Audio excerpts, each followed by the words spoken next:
In a quiet village, a poor mother named Mama Rose struggles to survive while her three children, Daniel, Sarah, and Michael, live a rich and glamorous life in the city.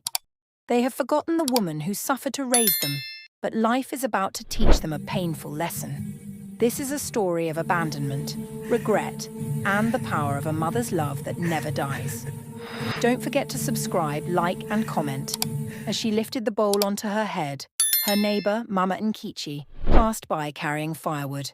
"Mama Rose," she called, "you are heading to the market again under this hot sun." Mama Rose smiled gently. "If I don't go, who will feed me?" Mama Nkichi clicked her tongue. "Those children of yours, Daniel, Sarah, and Michael, big city people now. They don't send money." Mama Rose's smile weakened, but she kept it on her face. "They are busy," she said softly. "City life is not easy." In her heart, something tightened. Not anger, just deep pain. But she would never speak badly about her children. A mother's heart protects even when it is breaking. The village market was noisy and full of life. Women shouted prices, children ran around, and men played games under trees. Mama Rose found a small space and set her bowl down. "Pepper and tomato, fresh pepper," she called, her voice tired. By afternoon, she had sold almost everything, but the money in her hand was still very little. On her way home, she stopped at the small village church. The door was open and she stepped inside. The church was quiet, with a peaceful stillness that made her heart feel lighter. She knelt down slowly. "God," she whispered, "thank you for today. Thank you for keeping my children alive. Please, touch their hearts. Let them remember me. Not for money, but just to hear their voices." Her tears fell, but she quickly wiped them away. "Crying will not solve anything," she murmured. That evening, as the sky turned purple, Mama Rose sat on a small stool outside her house, holding her old button phone. The screen was scratched, and the battery ran out often, but she treated it like gold. It was the only connection she had to the city. She scrolled through her contact list. Daniel, my first son. Sarah, my only daughter. Michael, my last born. Her finger rested on Daniel's name. She took a deep breath and pressed the call button. The phone rang. Once, twice, 3 times. Far away in the city, Daniel looked at his phone vibrating on a glass table. He saw the name, Mum, and sighed. "Not now," he muttered. He pressed reject and continued his meeting with a man in a suit. Back in the village, Mama Rose held the phone to her ear until the call ended. A moment later, a message appeared. "I'm busy, Mum. I'll call you later." Her lips trembled, but she nodded. "He is busy," she whispered. At least he replied. She didn't know he had already forgotten. Inside her dark little room, with only a small kerosene lamp burning, Mama Rose lay on her thin mattress. The roof above her creaked softly with the night wind. She stared at the dim phone screen until it faded to black. "Maybe tomorrow," she whispered. "One of them will call."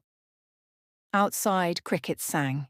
Inside, a lonely mother held her silent phone and prayed for the children who had moved on. She did not know that in the shining city, her name was slowly becoming a memory. The city was alive with noise, bright lights, and tall buildings that touched the sky. Cars rushed past, people hurried across the streets, music played from shops, and everywhere looked expensive and full of life. It was the complete opposite of the quiet, dusty village where Mama Rose lived. Far away from her struggles, Daniel, her first son, stood inside a shining glass office building. He wore a sharp suit, a gold wristwatch, and expensive shoes that clicked loudly on the tiled floor. Everything about him looked important. Daniel held a tablet in his hand and argued with 2 other businessmen. "No, no, no," he snapped. "If we don't close this deal today, we lose millions.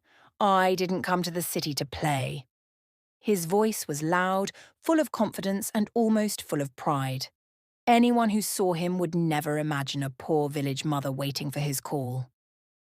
After the meeting, Daniel stepped outside the building and walked toward his luxury SUV. His phone beeped twice. a reminder that he had ignored 5 missed calls from his mother earlier that week. He looked at the screen, sighed, and swiped them away. "I'll visit her one day, when I'm less busy," he said to himself. But deep in his heart, he had pushed Mama Rose far away, believing her village life didn't fit his new image. On the other side of the city, Sarah, Mama Rose's only daughter, stood in front of a large mirror filled with lights. Her room was decorated with makeup sets, jewellery, colourful clothes, and a camera positioned in front of her face. She was preparing a new video for her online followers. "Hey guys," she said loudly, waving at the camera with a big smile. "Guess what? Today I'm going shopping again. You won't believe the designer bag I'm about to buy."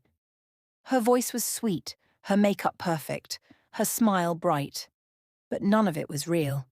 Behind her fake excitement there was fear that her followers would discover her true background. A poor village girl with a struggling mother wasn't the glamorous life she wanted the world to see.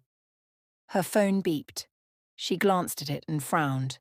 "Mum, good morning, my daughter. Hope you are fine. I miss you." Sarah swallowed. For a moment guilt touched her heart, but she shook it off quickly.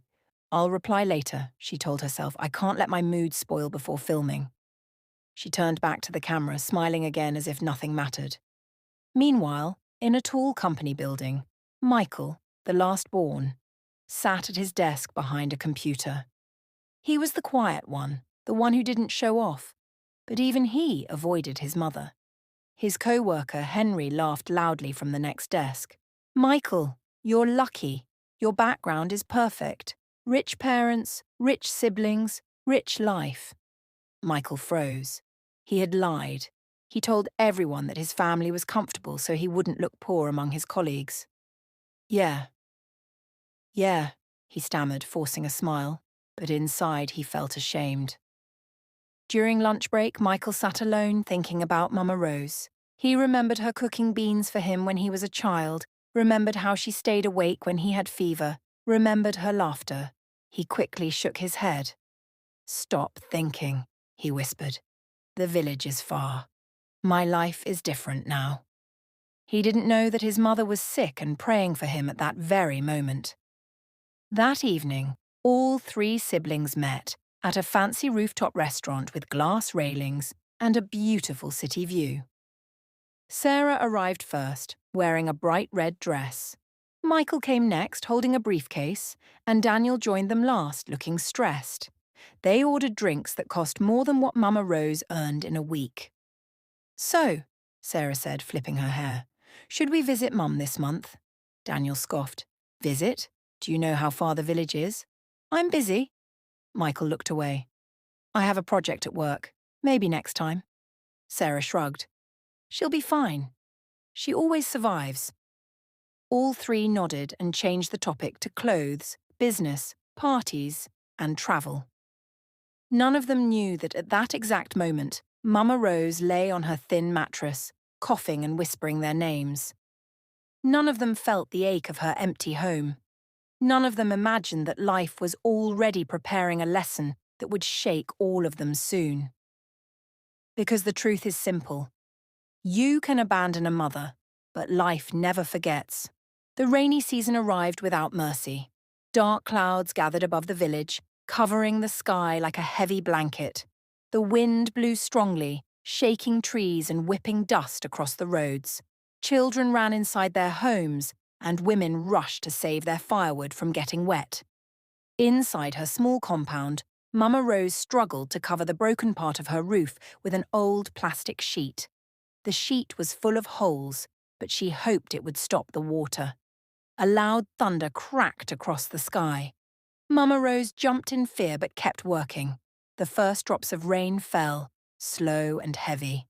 Then suddenly the sky opened and rain poured down like a waterfall. The sound on her rusty zinc roof was loud and frightening. "Mama Rose!" a voice shouted. It was her neighbour Mama Nkichi, running through the rain with a small umbrella. "You should come to my house," she cried.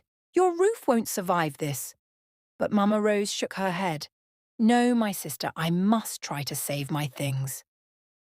Inside the house, water had already started dripping through the ceiling.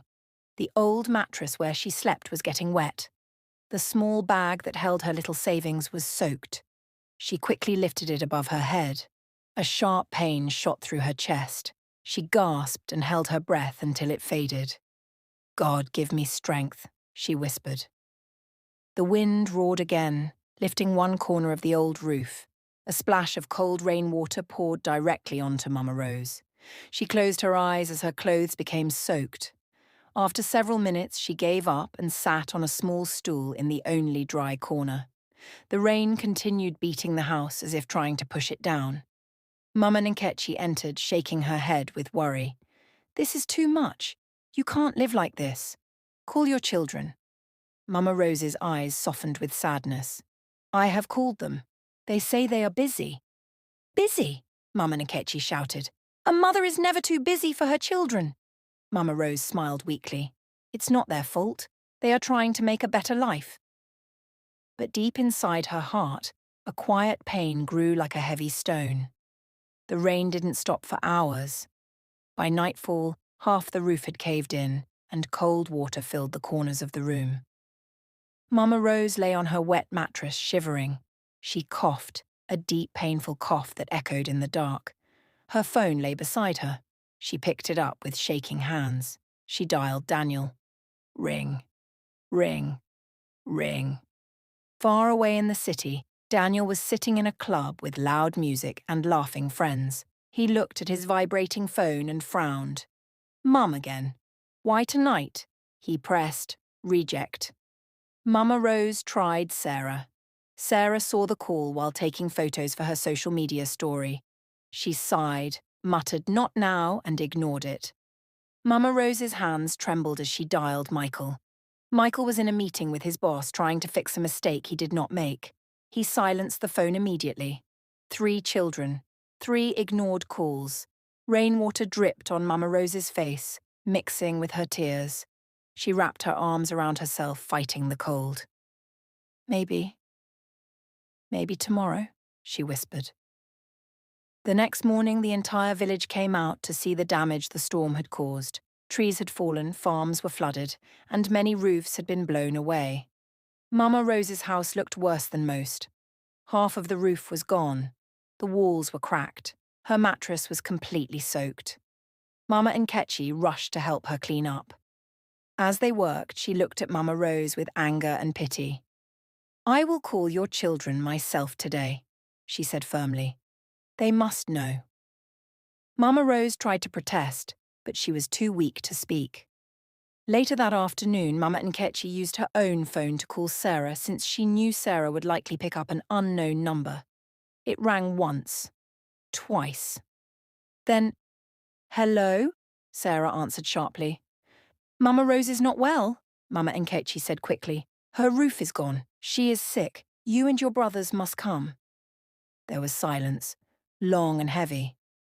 Finally, Sarah said, "Okay, I'll tell them," and ended the call.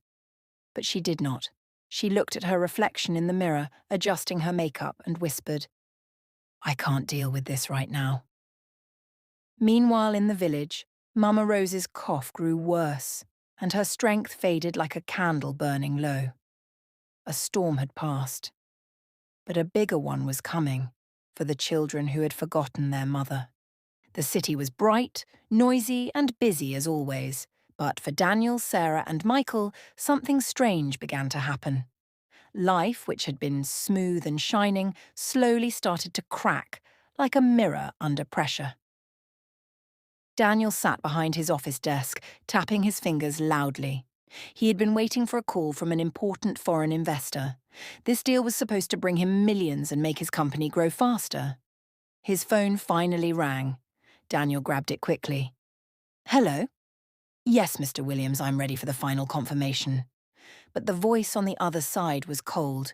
"I'm sorry, Daniel, we are pulling out." Daniel stood up in shock. "Pulling out? Why? We agreed already." The man replied, "We heard something negative about your company. Some clients complained. We don't want to take the risk." Then the line went dead. Daniel froze.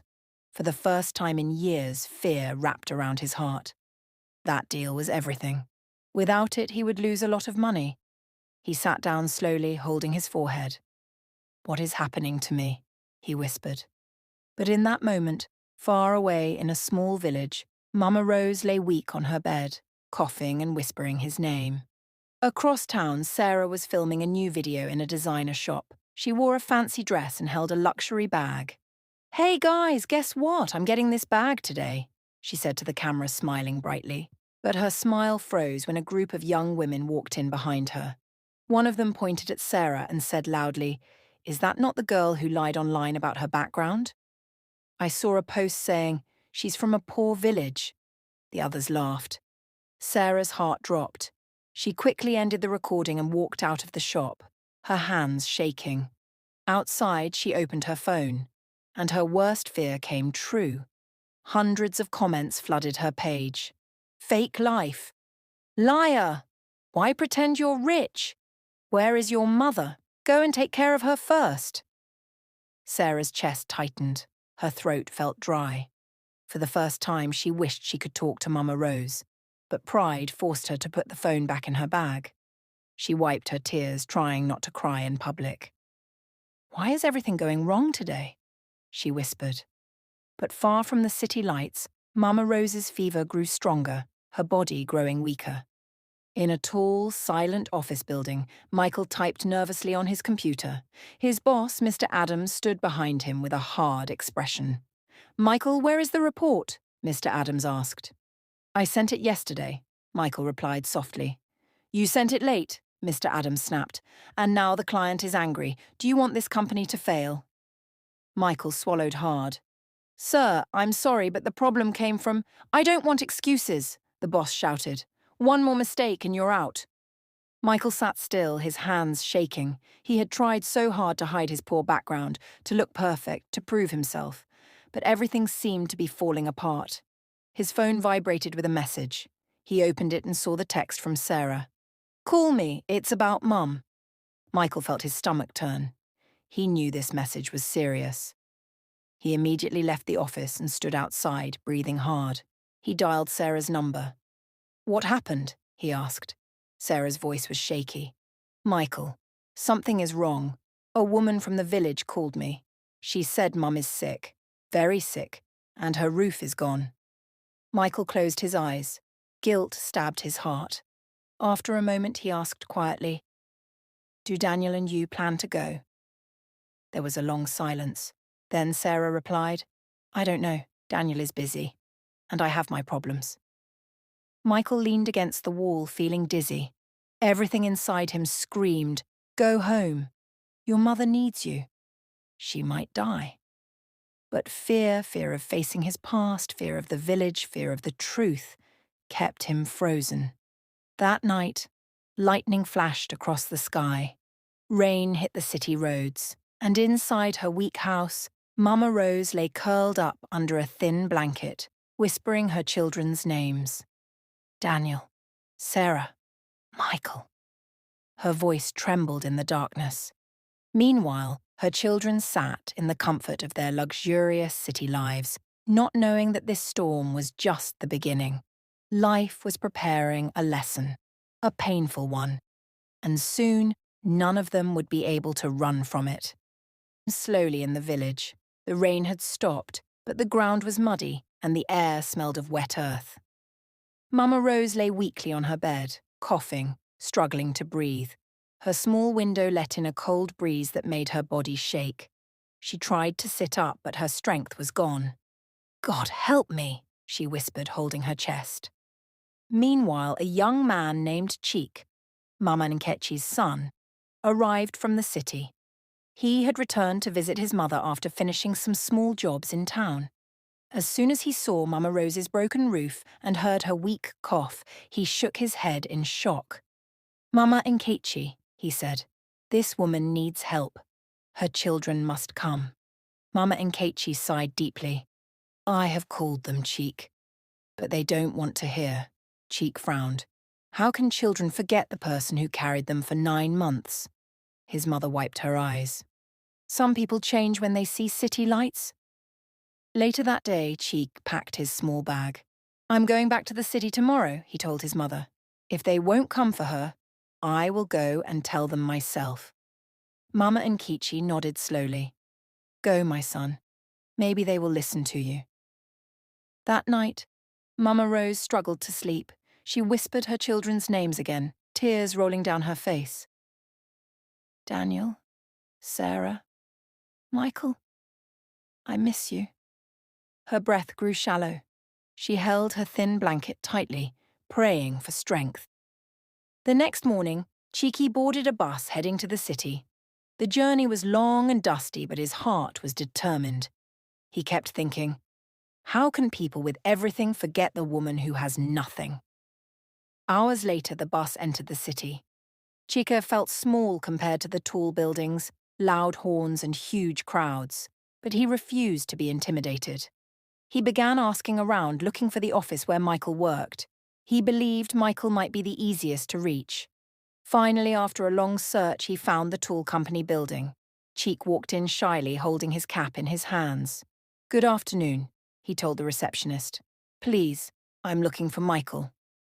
Michael rose. The receptionist raised an eyebrow. "Do you have an appointment?" Cheek shook his head. "No, but it's important. It's about his mother." Something in his voice made the receptionist pause. She called Michael immediately. Michael came downstairs looking tired and confused. When he saw Cheek, he frowned. "Do I know you?" he asked. "No," Chica replied softly, "but I know your mother." Michael's eyes widened. "Who are you?" he asked again, this time more afraid. Cheek took a deep breath. "My name is Cheek. I'm from your mother's village. She is very sick. The roof of her house is gone. She coughs all night. She can barely stand." Michael stepped back as if someone had hit him. No, she's fine. She always says she's fine." Cheek shook his head sadly. "She says that so you won't worry. But the truth is different." Michael's hands trembled, his eyes filled with tears, but he blinked them away quickly, ashamed to cry in public. "Why didn't anyone tell me sooner?" he whispered. Cheek looked at him with gentle eyes. "You didn't call. You didn't visit. People cannot force someone to care." Those words cut deep. Michael felt his chest tighten. He whispered, I didn't know." Chike placed a hand on his shoulder. "If you don't go now, you might never see her again." Michael swallowed hard. He nodded slowly. "I'll talk to my brother and sister." That evening, the siblings met in Daniel's apartment. Michael told them everything Chica had said. Daniel shook his head angrily. "Village people always exaggerate. She's fine." Sarah crossed her arms. "Maybe she is sick, but I have a brand deal tomorrow. I can't travel now." Michael looked at them in disbelief. "Are you hearing yourselves? Our mother may die." Daniel stood up. "Look, I'm losing money already. I don't have time for—" "Stop!" Michael shouted, surprising them both. "For once, think with your heart, not your pride." The room fell silent. Sarah looked away, blinking back tears. Daniel clenched his jaw, confused and stubborn. But deep inside each of them, guilt began to burn. The truth had reached them. Now they had to decide. Michael could not sleep that night. He kept hearing Cheek's words in his head. "If you don't go now, you might never see her again." He sat on the edge of his bed, staring at his phone, the guilt pressed down on him like a heavy stone. Memories of Mama Rose flooded his mind, her laughter, her prayers, her sacrifices. Meanwhile, Daniel was in his luxury apartment pacing back and forth. He tried focusing on business calls, but nothing made sense. A part of him wanted to ignore Michael's warning, but a deeper part, the part he had buried long ago, felt a quiet fear. Sarah sat in front of her vanity mirror, touching her makeup with trembling fingers. For the first time, her reflection didn't look beautiful. It looked empty, lost. She whispered to herself, "What if Mum is really sick? What if—" Her voice broke. The next afternoon, the three siblings gathered again in Daniel's apartment. Tension filled the room like thick smoke. Daniel crossed his arms. "Before we make any decisions, we need proof. People lie about sickness to get money. Michael's eyes widened. You think Chaik came here to scam us? He doesn't even know us. Sarah sat quietly staring at her lap. Maybe we should call someone else in the village, she said softly. Michael nodded quickly. Yes, let's call Mama Nkechi. She knows everything. For once, Daniel didn't argue. Sarah dialed the number. After 2 rings, Mama Nkechi answered. Hello? Who is this? It's Sarah, Mama Rose's daughter. A long silence followed. Then Mama Nkechi sighed deeply. My daughter. Thank God you called. Your mother is not fine. She is very weak. She hardly eats. She coughs all night. Her house is almost falling apart. Sarah's hand began to shake. Is it serious? It is serious, Mama Nkechi replied. Very serious. I don't know how long she can stay this way. Michael's eyes filled with tears as he listened. Daniel stood frozen, breathing hard. Can we talk to her? Michael asked. I'm afraid she is sleeping. Her body is too weak, Mama Nkechi answered. But please, children, come home. She needs you. When the call ended, silence filled the room again. Heavy, painful silence. Finally, Michael spoke. I'm going. I don't care about work. I don't care about anything. I'm going tomorrow morning. Sarah wiped her eyes. I'll go too. They both turned to Daniel. He took a shaky breath and looked away. I have an important meeting tomorrow. If I leave now, my business may collapse. Michael stepped closer and stared him straight in the eyes. Our mother may collapse. Those words hit Daniel harder than anything else. His chest tightened. His throat burned. He suddenly remembered something he tried to forget. The night Mama Rose stayed awake, fanning him when he had fever, refusing to sleep until he recovered. A mother's love. And what had he given her in return? Pride, silence, abandonment. Daniel swallowed hard. Fine, I'll come. But even as they decided to go, trouble continued to follow them. That same evening, Daniel received a call from his business partner. We lost the second deal, the man said sharply. Your company is falling, Daniel. Something is wrong. Sarah also got another wave of hateful comments online, attacking her for pretending to be perfect. And Michael received a warning email from his boss saying he might be suspended. Life was closing in on them from every direction. Everything they built, wealth, fame, image, was shaking. They didn't understand it yet, but life was forcing them to return to the woman they had forgotten. Before sleeping, Michael sent a message to Mama Nkechi. We are coming tomorrow. Please take care of Mum tonight. Mama Nkechi replied, I will. God bless you, my children. Come quickly. In the village, Mama Rose lay on her bed, breathing weakly, whispering her children's names in her sleep. And far away in the city, 3 hearts beat with fear, guilt, and unknown truth. The journey back home had not started, but their lives were already changing. The next morning was quiet in the city, but inside Daniel's apartment, the atmosphere was tense. Suitcases lay open on the floor. Clothes were scattered everywhere. For the first time in many years, all 3 siblings were preparing to travel back to the village, not for a celebration, not for a visit, but because they finally feared the truth. Mama Rose might not survive. Michael zipped his small bag quickly. His hands shook the entire time, his heart beat fast, and his mind kept repeating one sentence. What if we're too late? Sarah moved slowly around the room, picking clothes without really seeing them. She kept wiping her eyes even though she tried to hide it. She wasn't used to crying. Daniel stood by the window staring at the busy city outside. Cars rushed past below. People moved in every direction, but he felt alone, as if the whole world had paused. He whispered, Mum, please be okay. By noon, they left the city in Daniel's SUV. The road stretched out before them, long and dusty. The farther they drove, the less tall buildings they saw. The air changed. The noise became quieter. Slowly, the city disappeared behind them. For the first hour, nobody spoke. Guilt filled the car like a heavy shadow. Finally, Michael broke the silence. "Do any of you remember the last time we visited?" Daniel kept his eyes on the road. "I was busy with work." Sarah whispered, "It's been almost 3 years." Michael swallowed hard. "We should be ashamed." Daniel clenched the steering wheel. "Don't start." "I must start," Michael snapped. "We abandoned her. All she wanted was a call, a visit, a little help." Sarah covered her face. "Please stop. I know. I know we failed." The car fell silent again, but this time the silence was full of truth. Hours later, they reached the edge of the village. Small houses appeared, farms stretched across the land, and children ran barefoot on the road. The siblings stared through the windows in shock. Everything looked smaller than they remembered. Everything looked poorer.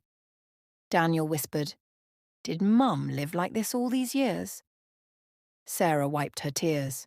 "And we were in the city, posting pictures and partying." As they drove deeper into the village, people began to whisper and point. "That's Daniel, Mama Rose's son. I heard they never visited her. God will judge them. Better late than never." Their hearts shrank with shame. When they finally reached Mama Rose's compound, their breath caught in their throats. The house looked worse than they imagined. Half the roof was gone. The walls were cracked. The door hung loosely. The floor outside was muddy from the storm. Sarah stepped out first and covered her mouth with her hands. "Oh my God!" Michael felt tears rise instantly. He remembered playing outside this same house as a child, but now it looked like it belonged to a stranger. Daniel walked forward slowly, each step heavy. He touched the broken wall gently. "How did we let this happen?" he whispered. Mama Nkechi rushed out of her house when she saw them. "My children," she cried. "You came. Thank God." "How is she?" Michael asked immediately. Mama Nkechi's face fell.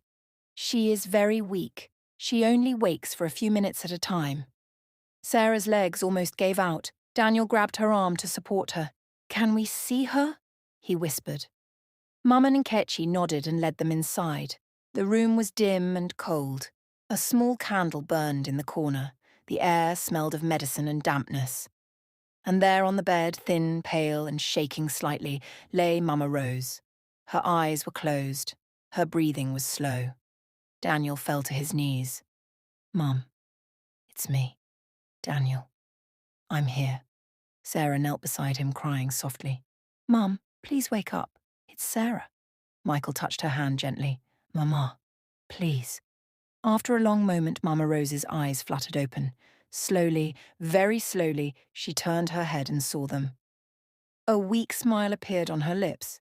"My children, you came," she whispered, her voice barely a whisper. Daniel burst into tears. "Mum, I'm sorry," he cried. "I'm so sorry." Sarah held her mother's hand tightly. "Please forgive us." Michael bowed his head. "We should have come sooner." Mama Rose lifted her shaky hand and touched their faces. "I never stopped loving you," she whispered. "A mother's heart never closes." Her words broke them completely.